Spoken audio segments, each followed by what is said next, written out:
Hello. हाँ sir. यार power cut हो गया, मेरा जो मोबाइल है जिसको चार्जिंग को लगाने गया वो अब डिस्चार्ज हो गया। अब चैटिंग में मुझे दिक्कत आएगी। अब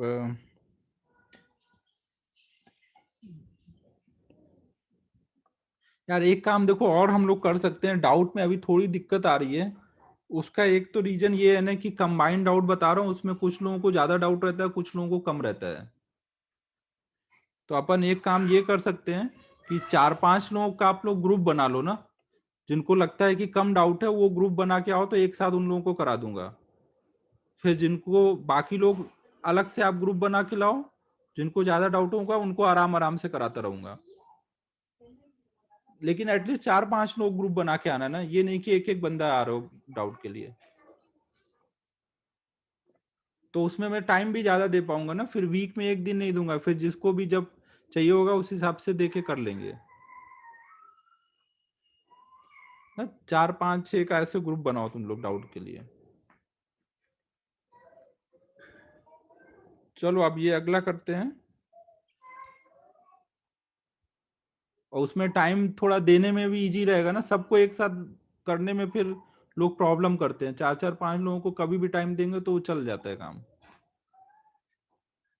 नहीं, टाइम देना आसान रहेगा थोड़ा ना। प्रतीक तू राज प्रतीक के लिए बोल रहा हूँ ऐसा नहीं।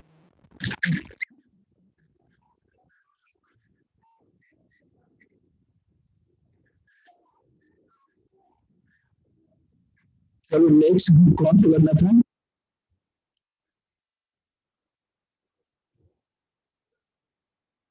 6 के बाद कौन सा बोल रहे थे? प्रतीक डाउट ही नहीं पूछेगा।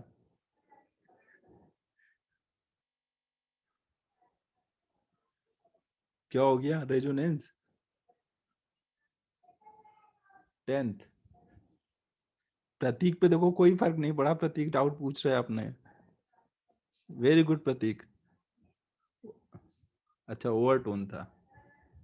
10 देखो भाई, a current I flows in a long single layered solenoid with cross section radius r. Number of turns per unit length of the solenoid equals to n. Find the limiting current at which the binding may rupture if the tensile strength of wire is equal to F limit.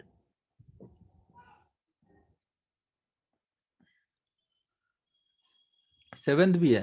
अब रुक जाए आयुष, ये 10th पढ़ लिया, अब ये बता लेने दे। आयुष बक्का बताऊंगा तेरे को डाउट। इस बार नहीं होगा कि क्लास में कराया गया है, बट 10th अब पढ़ लिया, वो करा लेने दे पहले।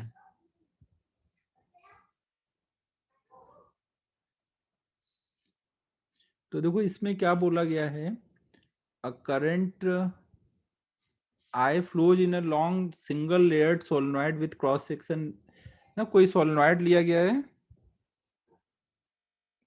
ना और उससे करंट पास हो रही है। तो इसके करंट के वजह से भी क्या हो रहा होगा, इनके हर एक लिंक पे फोर्स लग रहा होगा ना। तो अगर हम मान लो इसमें कुछ dx लेंथ का एक छोटा सा इसका पार्ट ले लें ना, dx लेंथ का एक छोटा सा पार्ट ले लें, तो उस dx लेंथ के रिंग पे देखें तो क्या क्या फोर्सेस लग रहे होंगे dx लेंथ के रिंग पे। तो कोई इसमें अंदर को b है,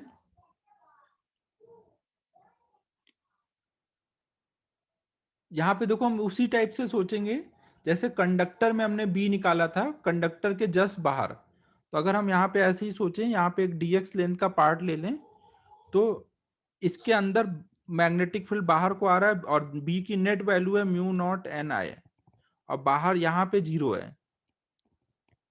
तो इसको आप ऐसे सोच सकते हो कि ये जो मैंने एक dx लेंथ का पार्ट कट किया यहाँ पर ना, एक dx लेंथ का पार्ट कट किया, तो उस dx लेंथ के पार्ट को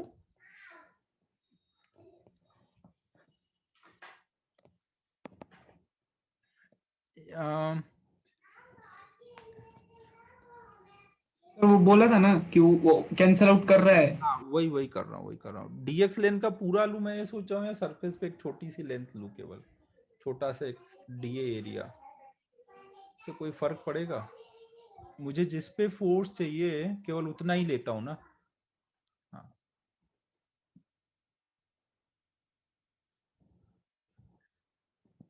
तो देखो यहाँ पे क्या है, अबे क्या बोल रहे हो तुम लोग सर्वेश, आयुष। देखो यहाँ पर क्या है, हम लोगों ने एक इसके सरफेस पे छोटा सा पार्ट ले लिया है ना, एक छोटा सा पार्ट लिया हुआ है, तो इसके वजह से कुछ बी होगा यहाँ पर, और बाकी बचे हुए पार्ट की वजह से बी होगा। तो अगर हम इसको इस साइड से देख के सोचे, तो हमने छोटा सा यहाँ पे एक पार्ट लिया हुआ है, तो बाकी बचे हुए पार्ट की वजह से बी अगर हम देखें तो वो कुछ मान लो B1 है, और बाहर भी वो B1 है, और इस वाले पार्ट की वजह से, छोटे से पार्ट की वजह से ये बाहर को आ रहा होगा ना, ऐसे कुछ मान लो। तो इस वाले पार्ट का जो बी होगा, ये यहाँ पर तो बाहर को और यहाँ पर अंदर को जा रहा होगा, तभी वो कैंसिल हुआ होगा। क्या बोल दिया मैंने? एक मिनट रुकना ना, मैं थोड़ा सा मेरे को सोच लेने दो कि वो dx एरिया कैसा लेना इजी रहेगा।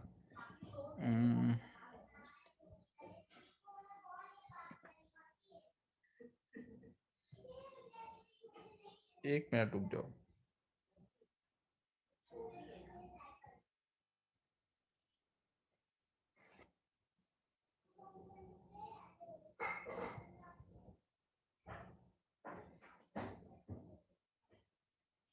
हाँ देखो, इसको हम ऐसे लेते हैं।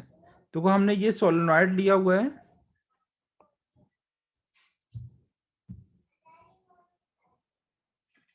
ये कौन है भाई? अभिषेक 007, हटो।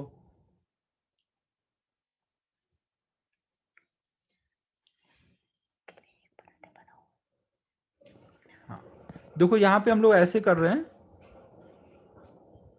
कि हमने यहाँ पर अंदर को एक छोटा सा पार्ट लिया हुआ है वायर का, यहाँ पे हर जगह ऐसे वायर्स गए हुए हैं ना, तो अंदर को एक छोटा सा पार्ट लिया हुआ है, और ये dx लेंथ कुछ कवर कर रहा है ना, इसके सरफेस पे एक छोटा सा पार्ट लिया हुआ है। तो अगर केवल उस छोटे से dx पार्ट की वजह से हम सोचें, तो मैग्नेटिक फील्ड कितना आ रहा होगा यहाँ पर? तो सोलेनॉइड में यहाँ पर μ0 Ni आ रहा है, और बाहर के साइड में B0 है। तो आप ऐसे सोच सकते हो कि इस dx पार्ट को हटा करके बाकी जो बचा हुआ पार्ट है उसका कुछ B रहा होगा, और इसका B रहा होगा, वो दोनों यहाँ ऐड हो गए हैं, और बाहर के साइड में दोनों कैंसिल हो रहे हैं, जैसे कंडक्टर में करते थे। तो मतलब इस छोटे से dx लेंथ में जो हमने पार्ट हटाया है, उसकी वजह से हम बोल सकते हैं वहां कितना मैग्नेटिक फील्ड रहा होगा,